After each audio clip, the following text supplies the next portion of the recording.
Madam Chairman, thanks for your long support for this in this hearing. I'd like to make a preamble and then ask one question.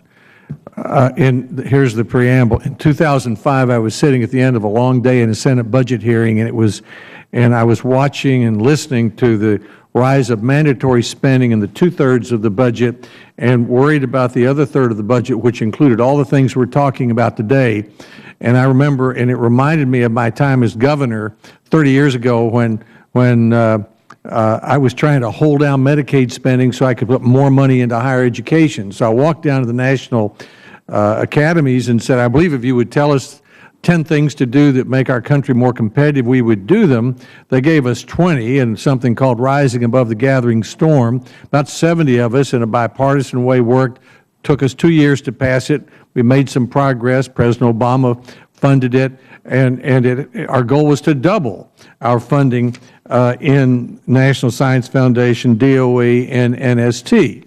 Now compare that to going to China with Senator Stevens Inouye in 2006, and we went down to see Hu and Wu, the top men in China, and after we left, they were talking about competitiveness, and they went down to the Great Hall of China, and they set a goal for the next 15 years of 4% of their GDP for what we had spent 2 years trying to do.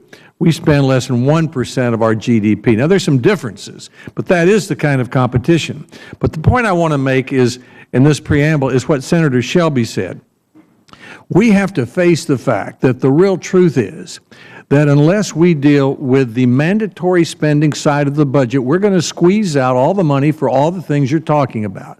That's not an Obama problem. That's been true for 10, 15, 20, 25 years. We cannot let the two-thirds of the budget go up 80% over the next 10 years, and the discretionary side go from 35 to 23, because that will take your funding down, not up. And so all the 135 agencies that are, people who are here together, you're going to have to help us deal with this problem. And we on this committee are going to have to do it.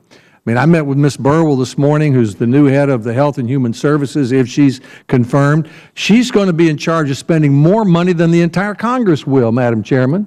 She's going to spend over $1 trillion that's automatically on mandatory spending, and will, if we do our job, will barely appropriate that amount of money for everything we do.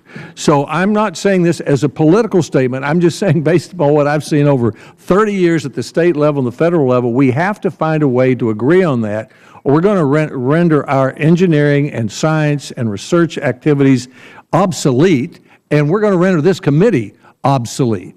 So that's a very important part of what we have to do. Now, the other thing we have to do is to make sure that of the money we spend it well. And my question is of Dr. Probacher and Secretary Moniz, DARPA and ARPA-E, a sort of fledgling cousin of DARPA in the Department of Energy.